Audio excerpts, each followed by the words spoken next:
As soon as Marvel announced that they were moving forward with the Echo series, fans knew immediately it was going to be a disaster. A show that no one was asking for, that was created solely for the purpose of pushing their diversity and identity politics agenda at Disney and with the MCU. But once people realized that Kingpin would be such a big part of the series, they had a lot of fears as well, because we've already seen Kingpin get destroyed in his MCU debut.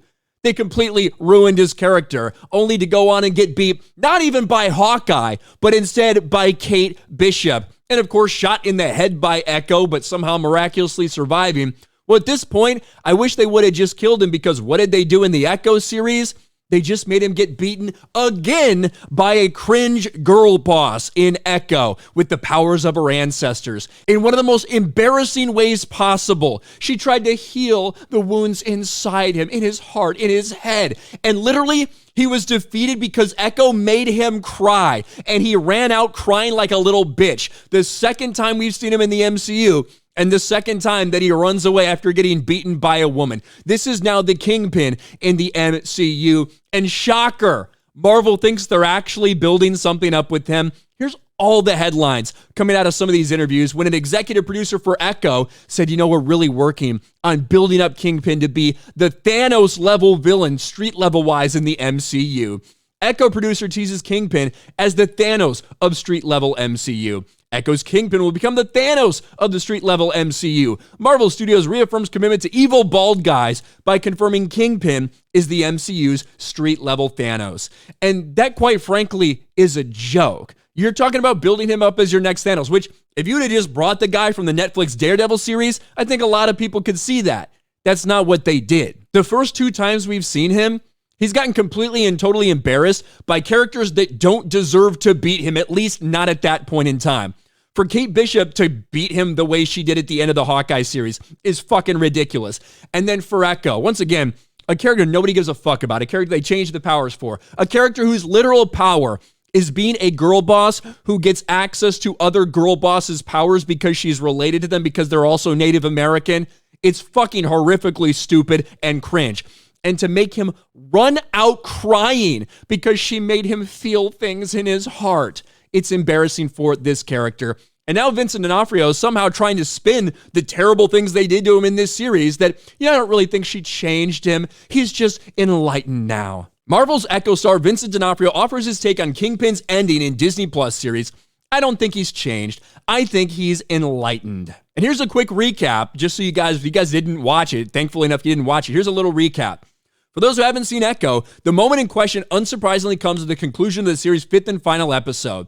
After finding the titular heroine has rejected his offer to come back to New York and be his queenpin, Fisk decides to teach his former protege a lesson by kidnapping and killing her grandmother and cousin.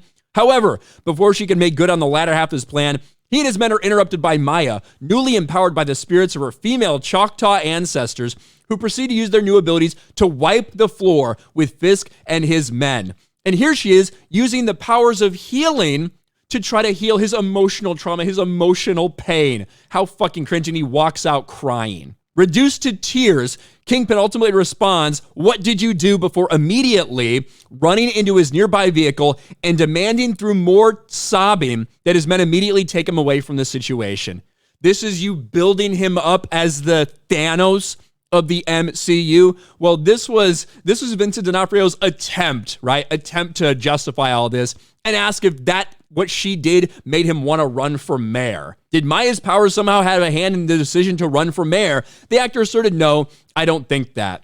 I want to do the right thing here and say something that's true, but not too revealing.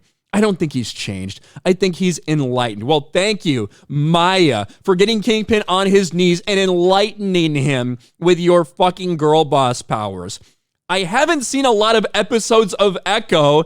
That's also very telling, isn't it? So in my mind, after everything goes down, he gets on a plane, and New York's going to be looking for a new mayor soon, and as he's watching it, a light bulb goes off. So by the end of that flight, he decides, if I want to be all-powerful, this is what I'm going to do. Really? We only needed that end credit scene. We should have just skipped all of Echo in general because it's a cringe fucking terrible show.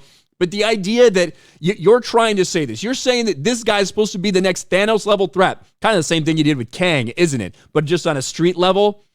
But every time we've seen him, He's been embarrassed by characters that don't fucking deserve it. We'll see what happens. They're completely retooling the Daredevil show, obviously, but the damage that they have done, I don't know if it's repairable in the Daredevil series after how embarrassingly bad they did Kingpin already in the MCU.